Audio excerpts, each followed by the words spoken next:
And welcome back to the What the Falk Sunderland preview podcast ahead of this Friday's game against Sheffield Wednesday at Hillsbrough. It's been a tough couple of weeks to be a Sunderland fan with just one win from our last four games, but the lads are still well within the top four, and there's a massive chance to put some smiles on faces when we head to Sheffield Wednesday on Friday. And as ever, when we play Sheff Wed, we invite the lovely James of the Wednesday Till I Die podcast to preview the game. So, without further ado, I'll welcome him in. James, how are you doing? You all right?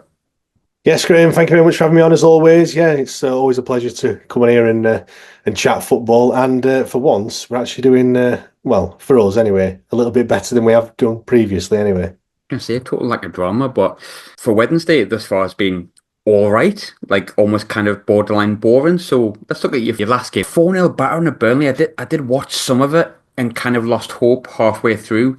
But you had more shots, more corners. It wasn't a total dominant performance, but it wasn't a 4-0. How did you come out with a spanking? Yeah, well, you said there 4-0 hammering. It just didn't feel like a hammering at all. Like the first half, how we've gone in 1-0 down, I have no idea. I think we caught them off guard. I think we normally the first half has been poor for us, but I think that's been done on purpose. I think we've been very much a team that just kind of gets to 60 minutes or at least gets to half time and then makes changes and then kind of comes into it at the end.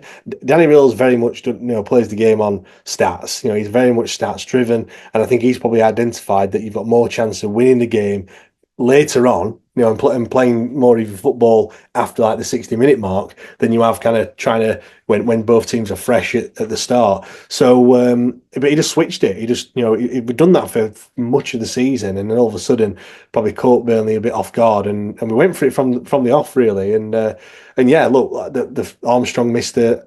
Well, he is a sitter. I know it was on his weaker foot, but he's got to score, to be fair, from 6 yards out. And that kind of, it's been the story of the season so far, really. I know we've scored quite a few goals, but we have missed a hell of a lot of chances as well. We've probably scored goals that you shouldn't do. Windass against Derby from the half, well, from not even from the halfway line, from way inside our half, and then we're missing from a couple of yards out. So yeah, it was once that first goal went in, you're thinking, wow, Burnley don't concede, and then the second half just kind of ran away from us, I think. And I think they switched. We didn't carry on doing what we were doing in the first half, and they kind of came at us in the second and just put us to bed. And they were more clinical. And that is the word this season, clinical. We're not, and other teams are. And that's why we've been on the wrong side of a few fairly big defeats, to be fair. When I was looking through recent form, I thought you were closer to the playoffs, and that's not to say you're like really far away. So I look like in recent form, and that defeat means you've won just one of your last 5 games. You've drawn with Luton, lost to West Brom and Coventry and Burnley, beaten Swansea away. Look, I'm going to say this as if I've watched all the games. I haven't, but on paper, it's been poor form.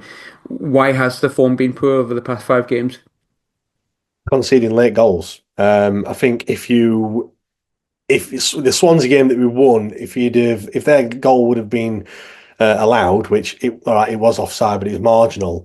That'd be, I think it's 4 games, 4 last-minute goals conceded. All right, I know not all of them would end up changing the course of the game. The 4th goal for Burnley is doesn't really mean anything, but we've got a problem with kind of seeing the games out, and it is just finishing the chances. You mentioned some of the games there. I just want to look at the home form. The last 4, 2-2, 2-2, 1-1, and then most recently 2-1 defeat against Coventry.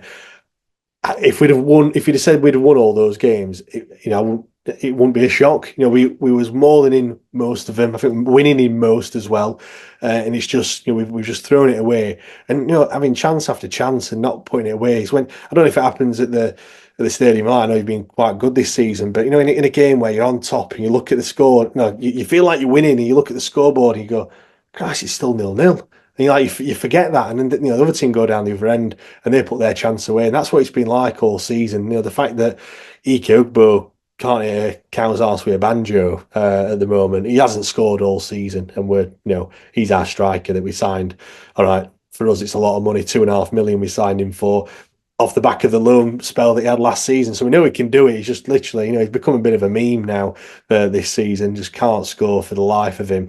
And yeah, it's just we're just not finishing games, and we've had injuries as well. I mean, that we're on like 5th and 6th choice centre back. We're having to play a left back at centre half, and then Michael Ahekwa, who he's done great since he's come in, but his great is levels below where it should be. He's a League One defender. Let's be perfectly honest. So yeah, we're just struggling in all departments, and yeah, I mean, you have a January transfer window to kind of put right the wrongs and sign some players, but we just don't really use those transfer windows, really, to be honest.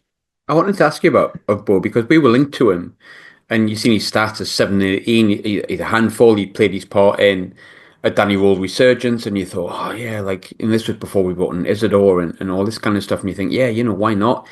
And then, as you said before, I think he's had 30 appearances, not all starts, obviously, because there's not been that many games, I don't think, but he's failed badly, and I've seen, a few Sheffield fans, like you say, he's become a bit memeable. I don't want to say it's the way you announced him that's been the problem. If you haven't seen it, watch it. But let's assume it hasn't been Danny Role and his horrendous announcement of signing him. What's gone wrong there? Because 7 and 18 and then 0 and 30. Look, if I knew the answer, I'd be straight over to Ike Ugbo's house and I'd be telling him exactly what he needs to do, to be fair. But yeah, it's just I really don't know. I mean, we dodged one bullet in Jan Poveda. We wanted him. You got him, and he's been an absolute. Well, he hasn't played hardly, has he? To be honest, and a bit of a really we should have dodged a bullet with Ike Ugbo because we wanted to sign him as well. Like it's funny actually because he hit a purple patch probably 2 or 3 games into his loan spell last season, and then I think he'd scored something like 7 in 6. He was on fire, and then he didn't. The warning sign should have been there because he didn't score for a while up until the penultimate game of the season against West Brom, and we won that game. Then, but he was playing well, and I think we were clouded. We had blue tinted glasses on by the form that he had previously. But we did, to be fair, we did change the style of play. We got a bit more agricultural near the end, and I don't think that suited him. Now, he came to us late in the pre-season. Now I don't know what he was doing because apparently he came unfit. I'm like, I don't know whether he was on the McDonald's or not or what, but surely he would have known that. Apologies. Surely would have known that this deal was on the cards and he was going to come to us. He came unfit. He didn't really play for the first 3-4 games. Just bit part. Coming on off the bench for 10-15 minutes. And it's just not worked. I don't think we play to his strength. We haven't got that player that kind of runs to the byline and then cuts the ball back to the edge of the 6-yard box, which I think he likes. But then because we're not really playing to his strengths, he's not scoring. I mean, we had a game, I can't remember who it was against. We got a penalty. Ike Ugbo's on the pitch. The ball is given to Ike Ugbo. I think Windass is going to take it. It gets taken off Windass by Barry Bannon, and Bannon gives it to Ike Ugbo. And he blazes it over the bar, and it's no. And it's probably in hindsight that probably shouldn't have done that. That's probably killed him even more. But no, honestly, I've no idea what it is. I think there's only so long. People now start saying, "Oh, he does a lot. He does great work off the ball." I'm not being funny. Your striker's there to score goals. If you're talking about what he does off the ball to try and deflect from the way that he's not scoring, like I don't really care what he does off the ball. Your man through the middle has to be putting the ball in the back of the net, and he's not. And yeah, I really don't know what's happening with him, to be honest. That's that's always like the kiss of death for a striker. Like, oh, he does so much running, and he brings other people into the game. You want to fucking score though, like which you literally paid to do. No, I feel you. Yeah, I don't want to go Roy Keane, but that's your job. That's your job, mate. That's literally your job, and you've shown you can do it, but you can't anymore. You look at last season, and not just Ugbo, but we talked off air about how bad you were when we came up against you and we were 3-0 up by half time. And then Danny Role comes in and like it wasn't like winning every game, but he gradually got stronger and better. And by the time you played us again, you could quite clearly see you were a side that had been put together well and was coached well and managed well. And a lot of people, not a lot of people, like some people said Sheffield top 6. That's a potential for the playoffs. And nothing to say you can't. You're only 6 points behind, but as we approach, this sort of point in the season, your 12th, I think it is. How content have you been with Sheffield this season? Because I feel like it's better than what you had previously, miles better. But there was some hopes outside of Sheffield Wednesday, not just in, that you could maybe make a real push for the playoffs. Yeah, do you know what? We could talk about this for hours, to be fair, but I know we haven't got that much time. In terms of can we get top six? This season is an awful championship season. Like, there's not a great deal of quality there. Nobody seems to want that fifth and sixth place spot in the moment. And there's so many teams that are, within, I won't say touching distance. It has stretched a little bit over the past couple of weeks, but the teams are there and thereabouts. It's frustrating because I said we'd finish 10th. That's at the start of the season, and I said that would be a fantastic result if we did. However, the fact that we have been so close to that top six, and we're literally just a couple of players off, and I do honestly believe that a couple of players, a bit of quality, and signing players in the right areas could have actually kind of propelled us up into that top six. I think that's the difference. Most of the games, I know we got battered 4-0, but you put one of them chances away in the first half, it's a totally different game, and you never know. Like, we could have won that one. So for me, it's the fact I don't think we've got the squad to get in the top six, if I'm being perfectly honest. I mean, I coined it at the weekend. We've got it's like a Michelin star chef working at McDonald's. And that's what it's like with us in Sheffield Wednesday at the moment with Danny Röhl. Like, he's a great manager, but he's just not got the tools. And at the end of the day, he's still a McDonald's. Like, you can dress it up all you want, it's just not good enough. And we try and sympathise with him, but when you mentioned it when you came on my pod, about Leeds and bringing Nonto off the bench and stuff like that. We're bringing the game on Friday. We brought a lad on who'd been released by Burnley because he wasn't good enough for their youth team. We're bringing him in to play in the first team, and that's just the levels that we're at, really. And we just can't really compete. Look, it'd be great if we get there. It's just more frustrations about off the pitch rather than on the pitch. I think on the pitch they're doing kind of everything that they can do. It's just we're just limited, but they're not being helped by the fact that we're not signing anyone really in the transfer windows. I wanted to ask you about Chansiri, which is going to be a point when I hope I don't have to ask you about him, to be honest. Like, because it shouldn't be happening, and I've only seen the outside. I don't feel it every day. Like, but if that was Sunderland, I've been there with bad ownership with Sunderland, and it kind of kills your love for something that is essentially like a big passion and something that really matters to its region and matters to its city and matters to its fan base. It's far more than just football, but it just feels like when Chef would have been normal and quiet, he'd say something daft. And I follow and obviously a couple of my colleagues working on different papers in my professional life. Alex Miller and Joe Cran will work directly with Chef Wed.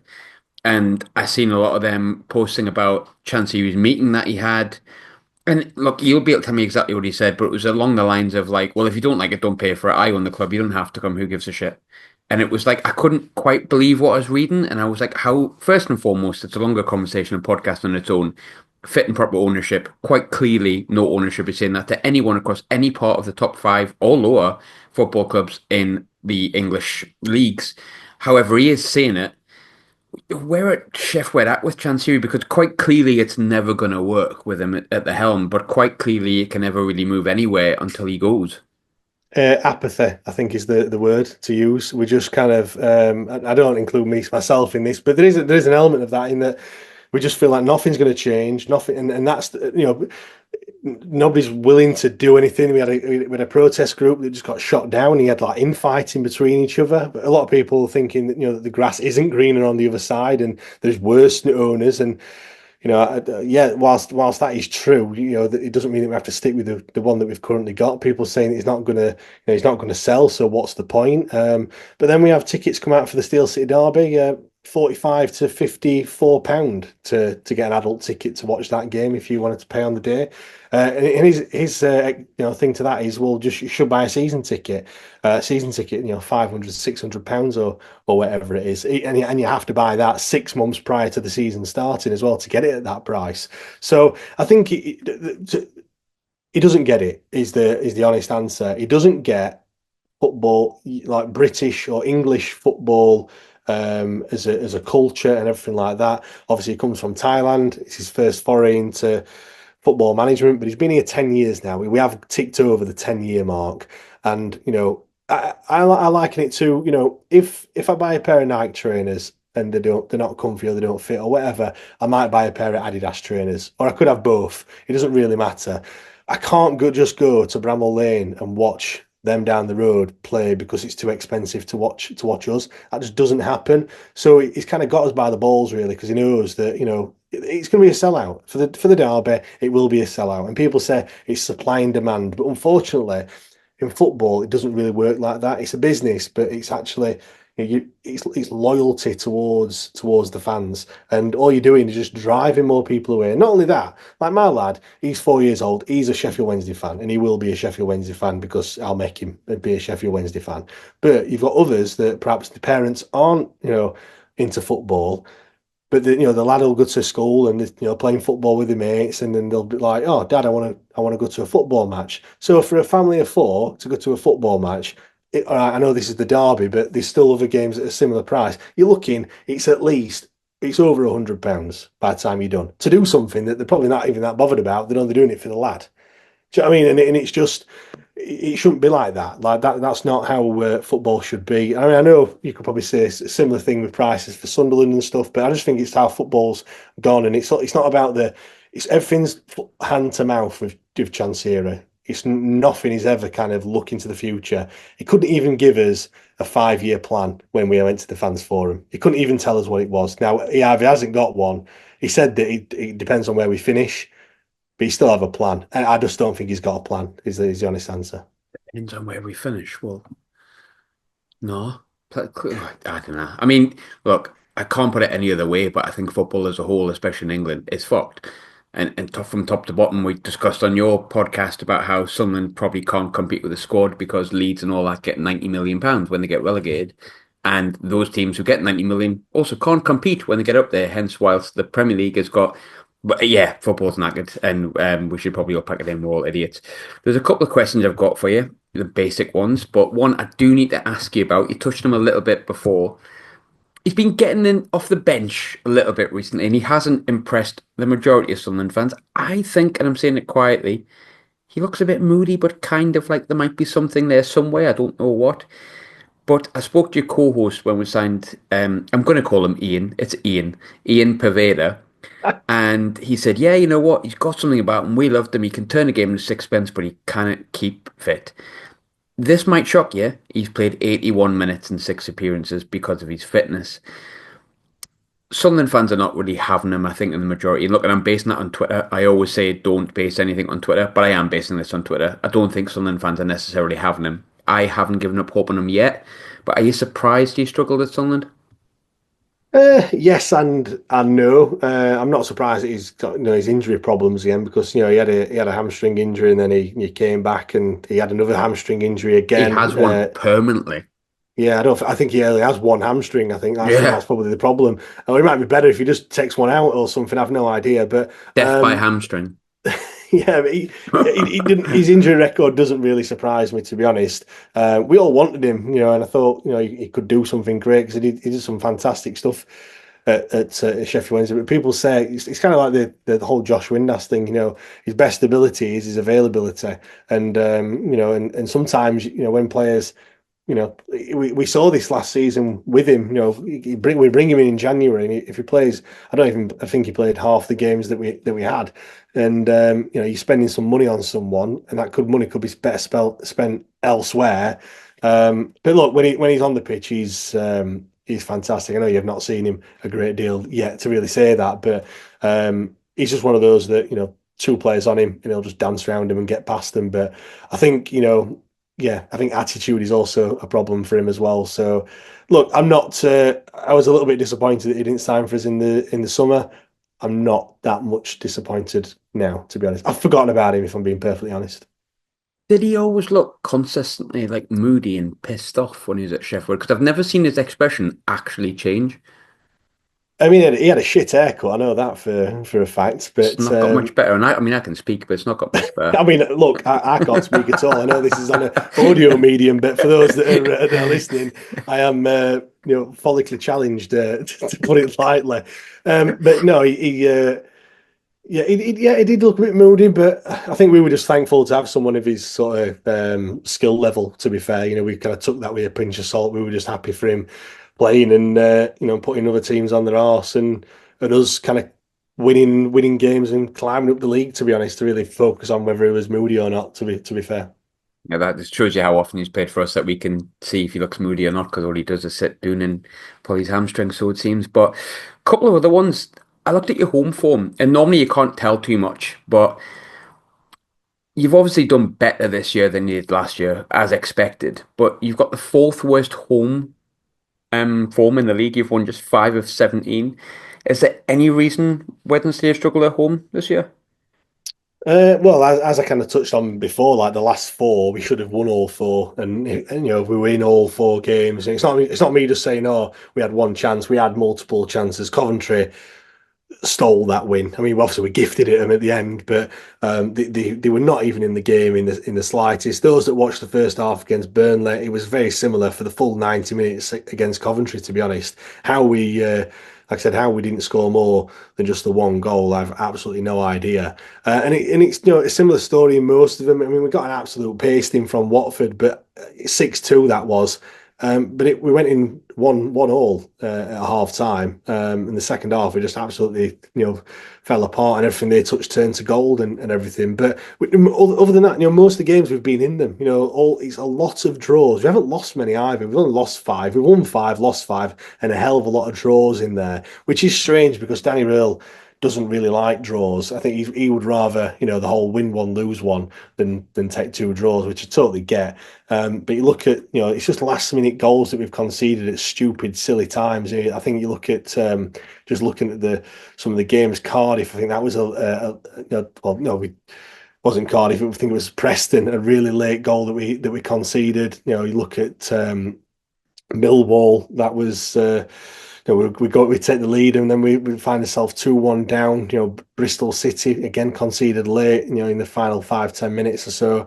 Luton again, another one where we should have perhaps done a lot better on top, but went in half time 1-0 down. It's a tricky one. I don't really know what it is. Our away form is a lot better than at home. It doesn't feel like we're that bad at home. We're just not picking up the points. It's really hard to kind of put us finger on what's the problem, to be fair. Gonna say, yeah, I think your away form's like the fifth best in the league or something like that, which is Mm. it was something I didn't notice until I looked. You always look just to kind of do your research, and I was like, hey, hang on a minute. But talking of Sunderland this season, like sticky patch for us at the moment. Automatics look out of the reach, I would say, but I'm kind of looking for you to cheer me up a bit here. From the outside looking in, when I speak to people about our season, everyone's incredibly complimentary. Now that it's quite clear that we're probably not going to be the automatic conversation come May, but very well should be by the playoffs. What have you made of Sunderland from the outside looking in our season and how we've played? Yeah, I think you've been great, to be fair. Like when we played you at the start of the season, it was a weird one. I was like thinking, are Sunderland that good? Are we just that bad? Because obviously we'd beat Plymouth 4-0 before, and we're also thinking, are we that good, or are Plymouth just that bad that we were beating them?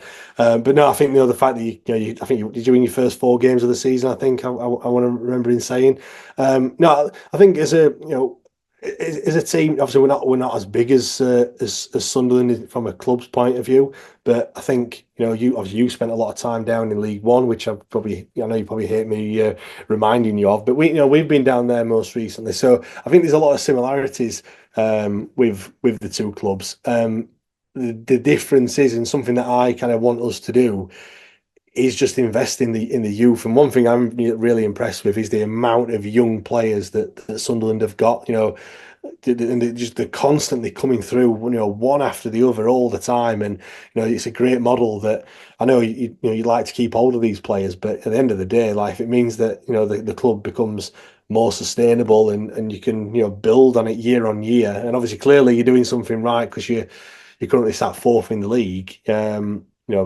The likes of Joe Bellingham and Chris Rigg. I know you said that he's struggling a little bit, but he's only 17 years old. You know what I mean? And then you look, and you were in a similar position to where we were now. And I know a transfer market is not the be all and end all, but the value of the squad, 125 million. You compare that to ours, it's 35, and in that, I think we've got Shea Charles and James Beadle, who aren't even our players, and they're like probably 15, 20 million of that 35. So it says a lot where how you've got to where you are, and how we are where we are at the moment.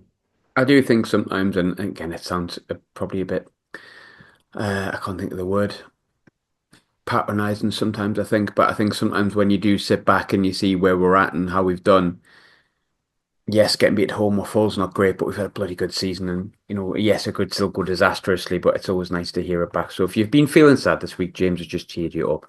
Now, I want to go back to that 4-0 win at the start of the season, and it's probably one of the best results I can pick out. I asked your co-host at the start of the season who the one player would be that he would take from Sunderland's team to put into Sheffield. I've changed that now. Who was the player that impressed you most from our last game in the 4-0 win? I know there was quite a few that day. Please don't say Jack Clark. Well, my end, he scored twice, didn't he? I thought he was really good that day. I thought obviously he took his two goals really, really well, which First one was a much great to goal. our Great goal, much to actually, the our first one, come to think of it. Took it yeah, really exactly, well. much to our demise. I mean, Joe Bellingham as well, because we aren't saying he's just a class above really, just for his age as well, just kind of running that, not necessarily midfield, but he kind of plays in the 10, doesn't he? Just behind, but he's yeah, I thought he did great as well. Do you know, it's a funny one because I don't we didn't play we didn't play great, but it wasn't, just nothing worked for us. You saw that with the passing out from the back. That pass that we played to Windass. If he gets that touch right, we're through and we've started an attack. You make the pass, you turn around and it's a goal, and you think, oh, it's a bit of a nightmare. So, but yeah, I thought those two players really impressed. And but the thing is, we all laid a glove on you, and you looked really good at that point. We're a bit shell shocked, really. You win 4-0, you lose 4-0. We didn't really know where we were, to be honest. I don't think it's going to be a 4-0 this week, although that might be kiss death. But I will ask for predictions. You know mine, because I've been on your show, obviously. If you want to listen to it, you can do it. It's Wednesday Till I Die, as I said before. Um, I would like us to win because I just need tuning up a bit, which sounds silly because I'm actually really happy with where Sunderland are. I'm confident in the players. I trust the players. I'm happier than I have been a lot of the time supporting Sunderland, and that's been 38 years, most of it being quite sad. But I just don't see us winning at Hillsbrough. I think we've had our two nice little wins at Hill. Well, one was 1-1, but Patrick Roberts, X, Y, and Z. I think 1-1. I think it's a tough old game. Barry Bannon's probably going to have something to do with it. Yeah, in terms of score prediction, then I'm going to give you two because I'm going to go with my head and my heart.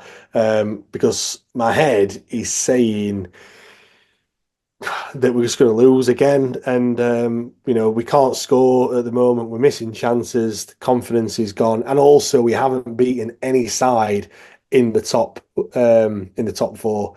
I think it's even in the top six. I think, to be honest, if you look at it, oh no, that changes with West Brom. I think it's the top four. We haven't scored a goal against any of the teams in the top four. We've still got you to play, obviously, on Friday. We've got Sheffield United to play as well. I hope that changes at some point, but between now and then. Yeah, I think a 2-0 win to Sunderland is what my head's saying, but my heart is saying we can't continue to miss chances in the way that we are, and we are going to hammer someone at some point. I don't know if 3-0 is a hammering or not, but I said 3-0 on our pod. I've got to be positive. Like I said, that is my heart. I'm going to say 3-0. So it could be 2-0 to you or 3-0 to us. It's 3-0. Honestly, I don't want to be doing that review show on Saturday morning, but nonetheless, I probably have to. But pardon me, coughing again. James, always a pleasure, mate. No luck on Friday. Have a shite weekend, but a good rest of the year after that. Great stuff. Thanks for having me on, pal. Pleasure, mate.